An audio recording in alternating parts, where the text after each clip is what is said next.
એક સિંહણ હતી, એણે બચ્ચાને જન્મ આપ્યો અને જન્મ આપીને તો બિચારી મૃત્યુ પામી. પછી ત્યાંથી 4-5 ઘેટાઓ પસાર થયા. ઘેટાઓએ જોયું કે આ મા વગરનું બચ્ચું છે, બિચારું હવે કેવી રીતે મોટું થશે. ઘેટાઓને થોડી દયા આવી એટલે સિંહનું બચ્ચું હતું પણ પોતાની સાથે લઈ ગયા. બચ્ચું નાનું હતું એટલે ઘેટાઓને ડર નહોતો લાગતો. ધીમે ધીમે એ ઘેટાઓ જોડે રહી અને મોટું થયું. બચ્ચું હવે સિંહ બની ગયું. ઘેટાઓને એનો ડર નહોતો, કારણ કે કાયમ સાથે રહેતા હતા, સાથે રમતા હતા. સિંહને પણ પોતાની જાતનો પરિચય નહીં, એ પણ ઘેટાઓ જોડે રમ્યા કરે. એક વખત જંગલનો સિંહ આ બાજુથી પસાર થયો અને એમનું ધ્યાન પડ્યું કે મારો ભાઈ ઘેટાઓ જોડે રમે છે. જંગલના સિંહને વિચાર આવ્યો કે આવું કેમ? આ તો મારો ભાઈ છે, આ ઘેટાઓ જોડે કેમ રમે છે? જંગલના સિંહે નક્કી કર્યું કે મારે એને પકડવો પડે, એનો પરિચય આપવો પડે. ભાઈ તું સિંહ છો, ઘેટાઓ જોડે ખોટો જતો રહ્યો છે, પરિચય આપવો જ પડશે. જંગલનો સિંહ એની પાછળ દોડ્યો. સિંહને આવતો જોયો એટલે બધા ઘેટા ભાગ્યા. ઘેટા ભાગ્યા ને એટલે ઘેટાની સાથે રહીને મોટો થયેલો સિંહ પણ ભાગ્યો. જંગલના સિંહે પાછળ પકડીને બરોબરની આમ ગળચી પકડી, એકદમ. અને પેલો ઘેટા સાથે રહેલો સિંહ એ ધ્રુજે વગર ડાકલા એ શરીરમાં માતાજી આવી ગયા, એટલી ધ્રુજારી આમ. જંગલના સિંહે પૂછ્યું, એલા ધ્રુજે છે કેમ આટલો બધો? કે ડર લાગે છે. કોનો? તમારો. શું કામ? કે બીક તો લાગે ને, પણ શું કામ લાગે છે એમ તો કે તમે સિંહ છો. સિંહ કે તો તું કોણ છો? કે હું ઘેટું છું. સિંહ કે ન હોય ઘેટું, તું સિંહ જ છો, હું ઘેટું છું. સિંહે એને બહુ સમજાવવાનો પ્રયત્ન કર્યો, પણ એક જ વાત, હું ઘેટું છું, હું ઘેટું છું.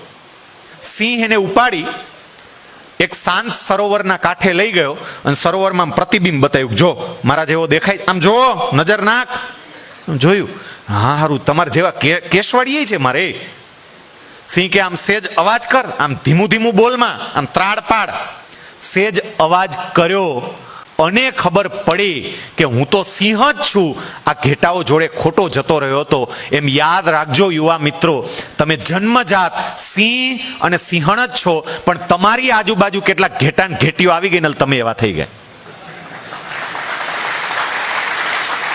નબળા વિચારો વાળા ઘેટા અને ઘેટીઓ આપણી આજુબાજુ આવી ગયા, જે સતત નહીં થઈ શકે, ન કરી શકાય, આપણું કામ નહીં, આવી જ વાતો કર્યા કરે છે.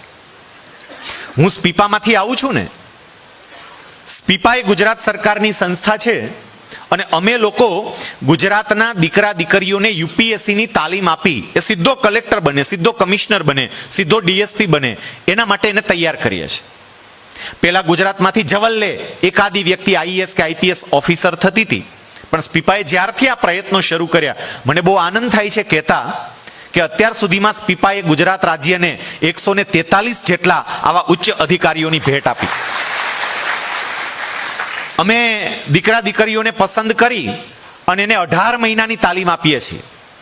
આ 18 મહિનાની જે તાલીમ આપીએ ને, તમારી જાણ માટે કહું, હા, આ 18 મહિનાની તાલીમ તમારે બહાર બીજે ક્યાંય પ્રાઇવેટ કોચિંગ કરીને લેવી હોય ને તો 3 થી 4 લાખ રૂપિયાની ફી ભરવી પડે. સ્પીપામાં અમે સંપૂર્ણ મફત તાલીમ આપીએ છીએ, 5 ફી લેતા નથી, સંપૂર્ણ મફત. એટલું નહીં, ફી નહીં લેવાની અને ઉલટાનું દર મહિને 2000 રૂપિયા સ્ટાઇપેન્ડ આપવાનું. સામે તમને 2000 આપીએ વાપરવા, પુસ્તકો ખરીદવા માટે. હવે આ સ્પીપામાં એડમિશન લીધા પછી છોકરાઓ સરસ મહેનત કરે છે, સારું પરિણામ લાવે છે. આ જ વાત હું તમને કહું, તમારામાંથી પણ 5-6 જણાને વિચાર આવે કે ના ના આપણે કલેક્ટર થવું છો, આપણે કંઈ, આ તમારો હિંમતનગર જિલ્લો એટલે આમ તો શિક્ષકોનો જિલ્લો, કારણ કે અહીંયા પીટીસી કરીને શિક્ષક થવાય, આવું સમજે જ બધા. અહીંયા તમે જોજો ઘરે ઘરે શિક્ષક જોવા મળે, બધે ઘરે ઘરે શિક્ષક. પણ આમાંથી 2-5 જણા એવા જાગે કે નહીં નહીં, આ તો બરોબર છે, શિક્ષકની જરૂર છે જ સમાજમાં, ખૂબ જરૂર છે, પણ આપણે કલેક્ટર બનવું છે, આપણે કમિશનર બનવું છે, લાલ લાઇટવાળી ગાડીમાં આંટા મારવા છે, કંઈક આગળ જવું થોડું નક્કી કરે.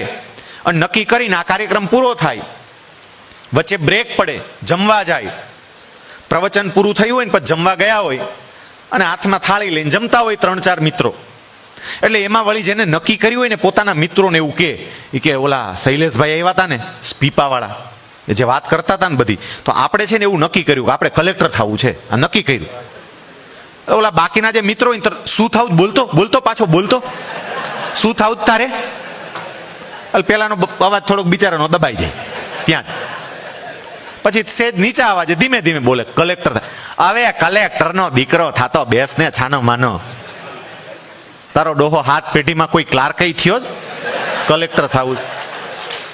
બે છાનો માનો. આ સાબર ડેરીમાં ગોઈ કઈક સેટિંગ બેટિંગ થતું હોય થોડું, એકાદ વીઘો વેચી નાખજે.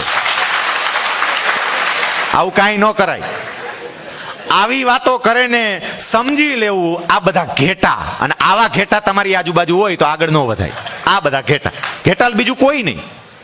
આવી જ વ્યક્તિઓ જે નબળી નબળી વાતો કરે, પણ યાદ રાખજો પરમાત્માએ એટલી ગજબની શક્તિ આપી છે ને કે તમે ધારો ને તો અદ્ભુત કામ કરી શકો એમ છો. એકો એક વ્યક્તિ એટલી પરમાત્માએ ઠાંસીને શક્તિ ભરી છે.